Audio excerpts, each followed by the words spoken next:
আমাৰ মোৰ ভাইটিৰ নিচিনা সি কিবা এটা প্ৰজেক্ট লৈছে মোক আজি ক'লে মই ভাল পালোঁ কথাটো এতিয়া মই কৈছোঁ যে মই ইনভলভ হ'ম আপোনাৰ লগত থাকিম বাকীখিনি সি ক'ব আমি এইবাৰ অসমৰ প্ৰথমখন জুবিন গাৰ্গ সংগীত মহাবিদ্যালয় নহয় বিশ্ববিদ্যালয় কৰিব গৈ আছোঁ ৰঙানদীত আৰু এখন জুবিন গাৰ্গৰ নামত হ'ব আৰু সেইখন সোণাপুৰত হ'ব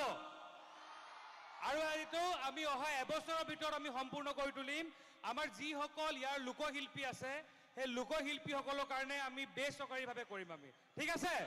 সকলোৱে জুবিন দাৰ কাৰণে একবাৰ জোৰদাৰ হাত চাপৰি যেতিয়াই লাগে মই থাকিম